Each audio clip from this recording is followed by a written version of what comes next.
Hello student, Saraswati classes के YouTube channel में आपका स्वागत है। और आज हम बात करेंगे चैप्टर नंबर 3 क्लास 10th के, जिसमें लास्ट बार वीडियो जो था उसके अंदर हमने देखा था कि मेटल और नॉन मेटल की फिजिकल प्रॉपर्टीज़ के बारे में। और आज हम देखेंगे मेटल एंड नॉन मेटल की केमिकल प्रॉपर्टीज़ के बारे में। Metal and non metal chemical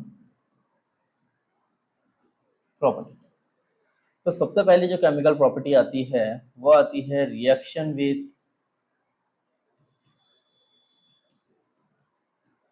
oxygen. सबसे पहले हम मेटल की प्रॉपर्टी के बारे में बात करेंगे। तो रिएक्शन विद ऑक्सीजन में जब मेटल किसी भी ऑक्सीजन मॉलिक्यूल के साथ में ऑक्सीजन के साथ में रिएक्ट करती है तो मेनली मेटल ऑक्साइड बनता है। जैसे कि फॉर एग्जांपल Mg के रिएक्शन जब हम O2 के साथ में करवाते हैं तो MgO बन जाता है, मैग्नीशियम ऑक्साइड। इसी तरह से जब सोडियम की रिएक्शन होती है O2 के साथ में तो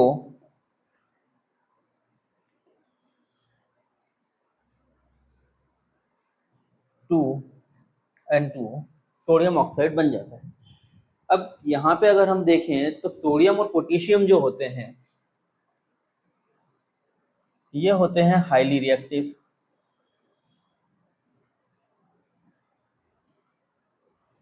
हाईली रिएक्टिव जब भी ये ऑक्सीजन के साथ में कंबाइन होते हैं तो क्या होता है, ये बर्न होने लग जाते हैं, जलने लग जाते हैं, ठीक है, ब्लास्ट हो जाता है जब भी। इसीलिए सोडियम और पोटेशियम जो होते हैं उन्हें हमेशा केरोसिन ऑयल के अंदर डुबा के रखा जाता है, जिसकी वजह से वो ऑक्सीजन और मॉइस्चर के साथ में रिएक्ट ना करें और यहाँ पर इस तरीके की कोई भी घटना ना हो।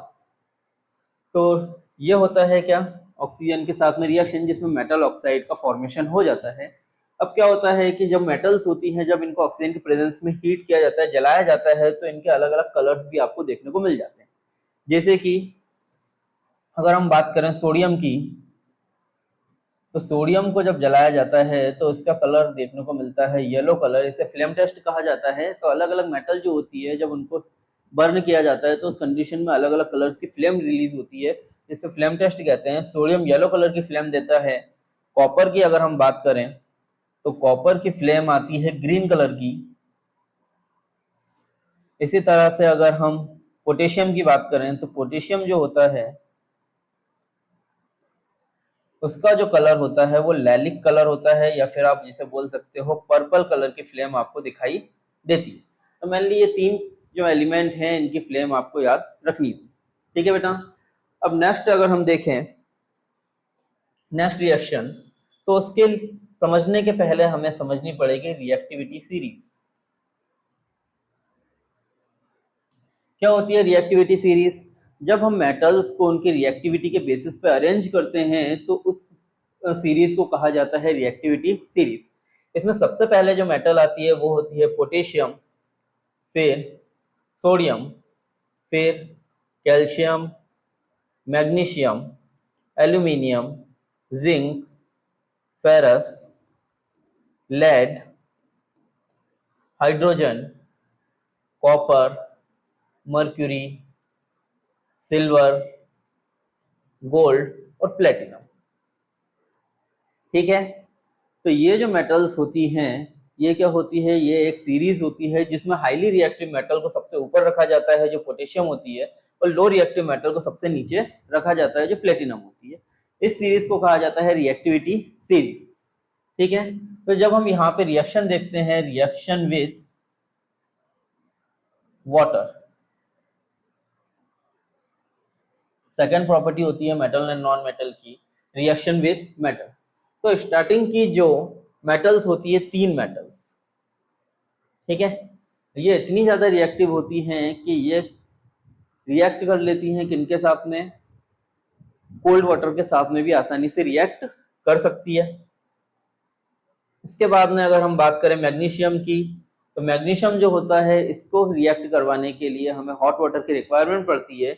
और जो ये तीन मेटल्स होती है एल्यूमिनियम, जिंक और फेरस, ये नॉर्मली वाटर के साथ में रिएक्ट नहीं करती हैं, तो इसीलिए इसे स्टीम के साथ में रिएक्ट करवाया जाता है।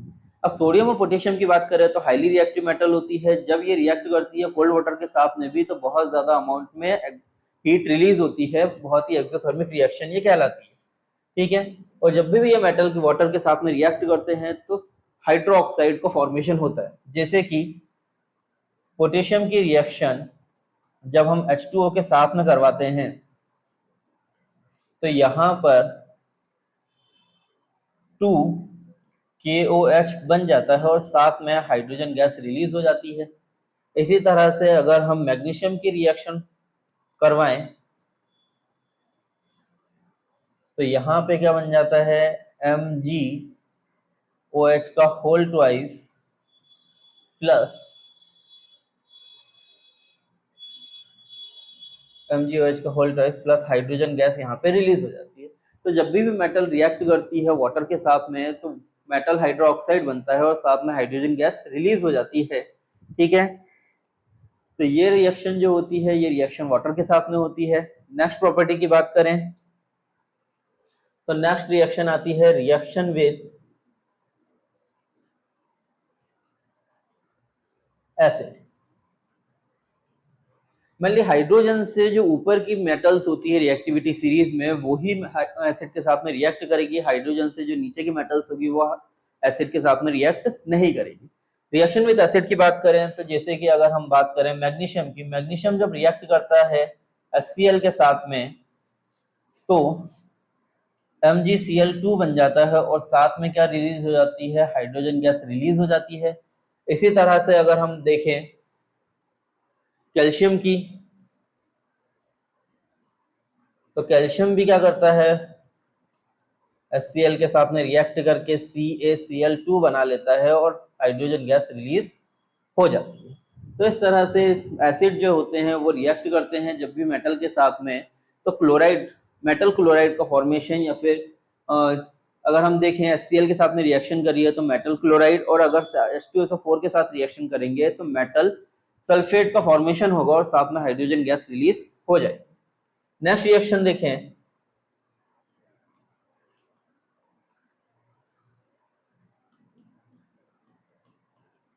Reaction with metal solution. अब मेटल सॉल्यूशन मतलब यहाँ पे जो रिएक्शन होगी उस रिएक्शन को कहा जाता है डिस्प्लेसमेंट रिएक्शन। कौन सी रिएक्शन, डिस्प्लेसमेंट रिएक्शन। इसमें देखा जाए तो जो चैप्टर 1 में हमने पढ़ा था कि हाईली रिएक्टिव मेटल डिस्प्लेस कर देती है लेस रिएक्टिव मेटल को उसके कंपाउंड में से, सेम यहाँ पर भी होगा।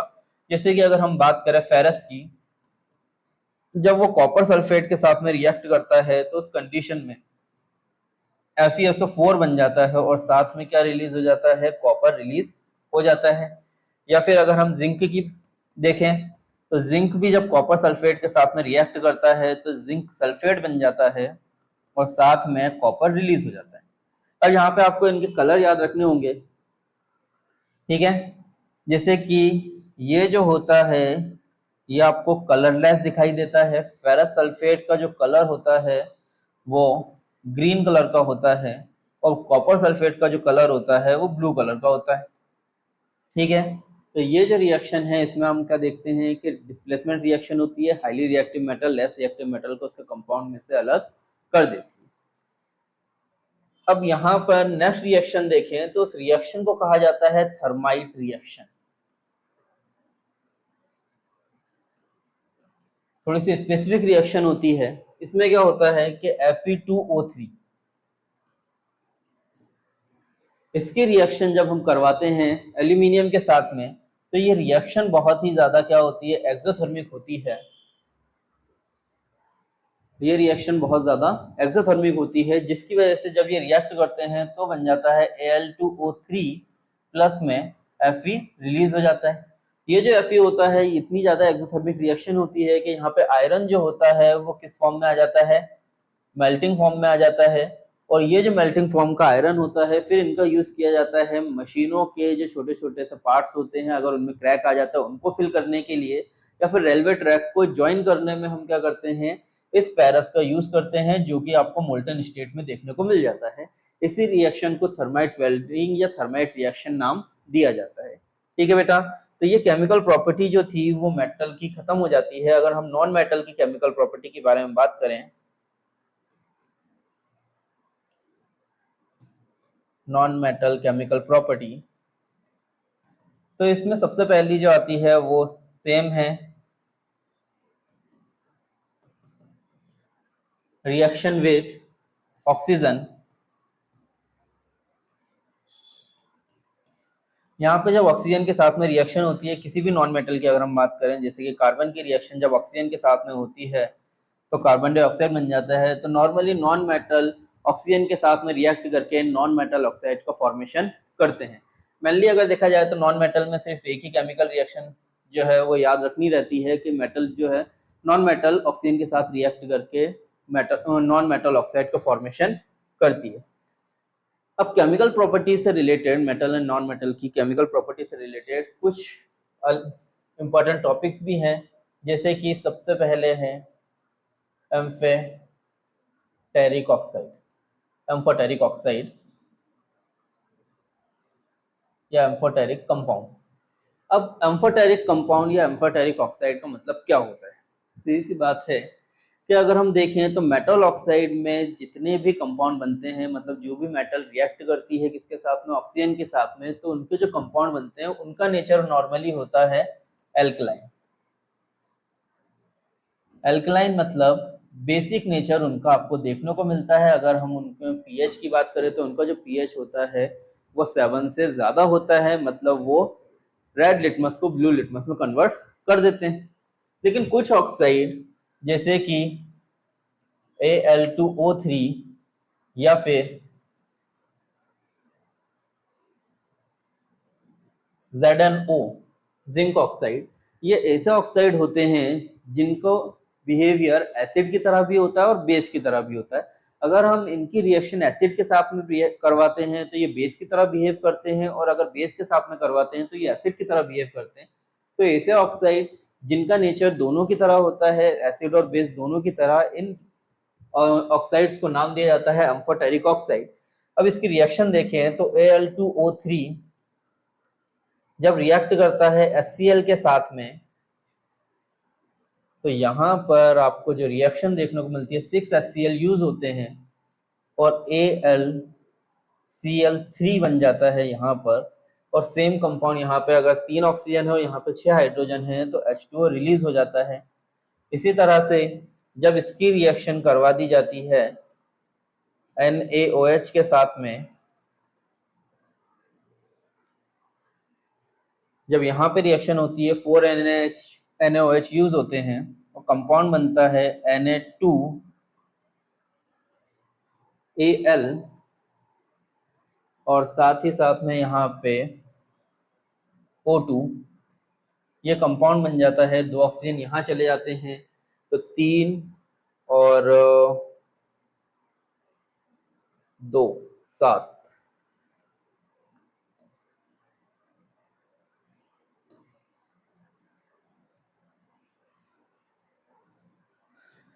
2H2O, Na2AlO3, ये कंपाउंड का फॉर्मेशन होता है जिसकी वजह से हम इसे नाम देते हैं सोडियम एल्यूमिनेट, और यहाँ पे कंपाउंड बनता है एल्यूमिनियम क्लोराइड।